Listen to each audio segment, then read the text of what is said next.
Esquece a metralhadora. Esquece o... Esquece a montanha de pó. A cena que define Tony Montana acontece antes de qualquer decisão dele no jogo. Sala de imigração, fronteira americana. 5 minutos em solo dos Estados Unidos. 2 agentes federais decidindo se ele entra em Miami ou volta no próximo barco para Cuba. 5 minutos em solo americano. Sem documento, sem família, sem nada. E o cubano já tá operando 2 agentes federais como se fosse trabalho de domingo. Tony Montana não chegou em Miami com sonho americano. Chegou já operando. E é aqui que toda leitura de Scarface erra há 40 anos. Tony não foi corrompido pela ambição. Tony era operador desde o primeiro plano em que aparece. Convertia desespero em alavanca. Refugiado em ferramenta. Falta de código em método. A ambição não criou o operador. O operador inventou a ambição como linguagem. Tony operava. Não desejava. E o operador só cai quando para de operar. Volta para Cuba, antes da imigração. O filme não mostra quem Tony era lá. Não constrói o passado dele. Não explica a infância. Mas deixa 2 coisas claras: ele esteve preso. E já matava sem hesitação. Isso não é detalhe. É o dado mais importante do personagem, e o filme entrega de passagem, sem cerimônia, exatamente porque Tony também não faz cerimônia com isso. Em 1980, Fidel Castro abre o porto de Mariel. 125 mil cubanos saem na maior diáspora da história do continente. Tony Montana é um deles. E no campo de detenção americano, antes de pisar em Miami livre, ele já faz o primeiro serviço. Mata um homem por encomenda. Paga a entrada com sangue. Em 1998, um estudo do Kaiser permanente com o CDC americano, chamado ACE, Advanced Childhood Experiences, documentou uma coisa perturbadora. Trauma precoce severo quase sempre produz 2 saídas opostas: autodestruição ou hiperperformance. Tony caiu na hiperperformance. Mas escolha é uma palavra generosa demais para descrever o que aconteceu ali. E é aqui que o filme te entrega a chave silenciosamente. Tony não foi corrompido pelos Estados Unidos. Os Estados Unidos só ofereceram o tabuleiro maior. O método já estava montado antes, numa cela em Cuba, num navio lotado no Mariel, num campo de detenção em Miami. Quando você cresce num lugar onde o sistema decide quem você é, você aprende cedo a operar o sistema antes que ele te opere. Você vira artesão de percepção. Vira gerente do próprio personagem desde os 12 anos. E isso tem nome. Existe um homem de 52 anos em São Paulo que entendeu isso aos 15. Saiu do interior sem documento direito, dormiu de favor por 2 anos, mandou dinheiro para a família por 25. Construiu 3 empresas. Nunca voltou. Nunca chamou os pais para conhecer a casa que comprou. E hoje janta sozinho às 22 em frente à TV, sabendo que operou a vida inteira sem nome pro método. Tony Montana é esse homem com sotaque cubano e cocaína em vez de cigarro. Diferente só na embalagem. Tem uma cena que a maioria do público passa reto. Tony e Manny em Miami. Eles já estão no jogo. Já sabem o que fizeram para chegar até ali. E Tony fala pro Manny com aquela calma que não combina com o que os dois acabaram de atravessar. Neste país, você ganha o dinheiro primeiro.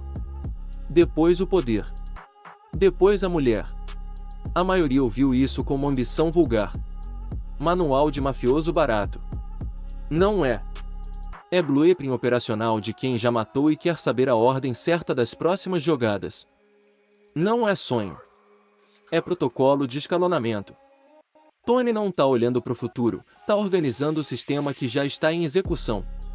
E é aqui que a pergunta certa aparece. O que a cultura pop chama de ambição, a psicologia chama de outra coisa. Quando essa ambição nasce da fome real, fome de comida, de teto, de existência reconhecida, ela tem nome técnico. Chama-se desespero operacional. Existe diferença entre o homem que deseja e o homem que opera. O homem que deseja quer alguma coisa específica. Carro, casa, Mulher, cargo. Quando consegue, descansa. Tem objeto. O homem que opera não tem objeto. Tem método. O método precisa de combustível. O combustível chama-se desespero, não no sentido emocional, no sentido funcional. É a sensação de que parar é morrer. Não emocionalmente. Literalmente. Carl Jung, o psiquiatra suíço que mapeou o inconsciente no começo do século XX, dizia que todo homem tem uma sombra. Que a sombra pode ser negada ou integrada. A maioria nega. Empurra pro porão da mente. Vive vida bem comportada por fora e desmoronando por dentro. Tony Montana fez a terceira opção que Jung não escreveu. Operacionalizou a sombra como ferramenta de trabalho. A sombra de Tony não era reprimida. Era pública. Andava de Cadillac, comprava terno branco, fumava charuto, fazia piada com o agente federal. A sombra dele era o personagem que o filme inteiro mostra. E embaixo do personagem, o operador. Calmo. Silencioso. Que nunca dorme. Que tá calculando a próxima jogada enquanto Tony Montana ri. Volta para a cena da imigração. Os dois agentes federais saem da sala achando que entrevistaram um cubano comum. Quem entrou na sala antes deles foi um sistema de 2 camadas. Camada de cima, Antônio Montana, refugiado simpático, fã de Bogart e Cagney. Camada de baixo, o operador, fazendo a triagem deles ao mesmo tempo que era triado. Ele não estava sendo entrevistado. Ele estava conduzindo a entrevista. Tony não desejava dinheiro, poder e mulher. Tony estava executando o protocolo. E é aqui que o operador é diferente do ambicioso. O ambicioso quer a recompensa. O operador quer o sistema funcionando. A recompensa é só prova de que o sistema funcionou. Mas todo o sistema operacional tem um custo silencioso. Um custo que não aparece nas planilhas e que demora décadas para ser visto. O custo do operador é específico.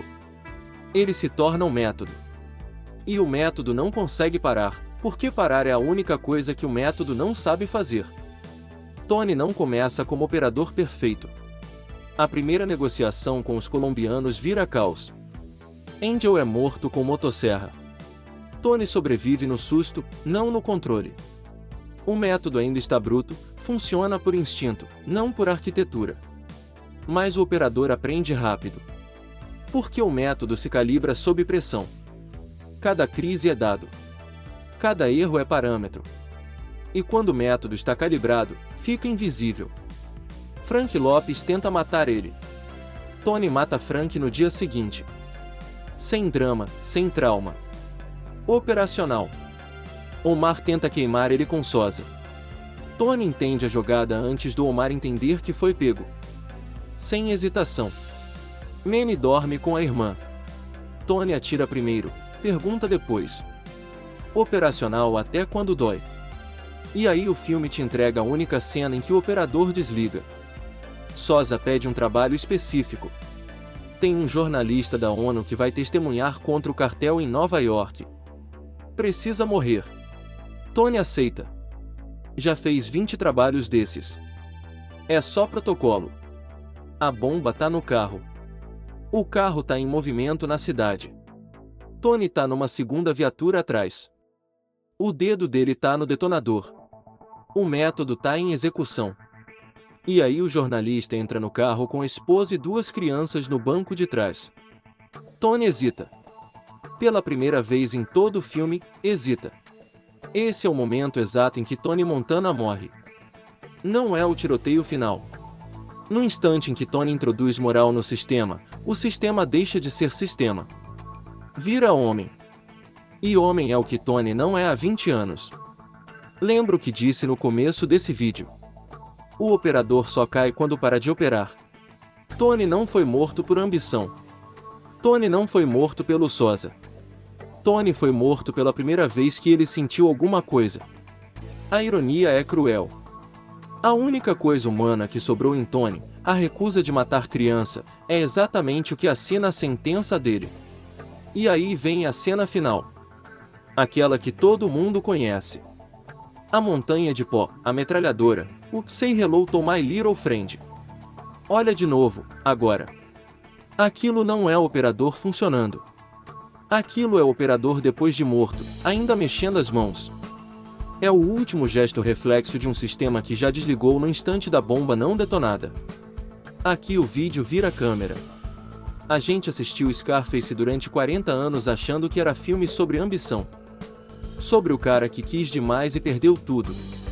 Sobre o sonho americano corrompido. Mas se você chegou até aqui nesse vídeo, talvez você já saiba que o filme nunca foi sobre Tony. O filme é sobre o método. E o método tá em mais gente do que a gente gostaria de admitir. Tem homem operando o casamento há 22 anos sem nunca ter perguntado se ama. Opera porque parar é divórcio, divisão, custódia, vergonha. Não ama. Não odeia. Opera. Tem homem operando a empresa há 18 anos sem nunca ter perguntado se quer aquilo.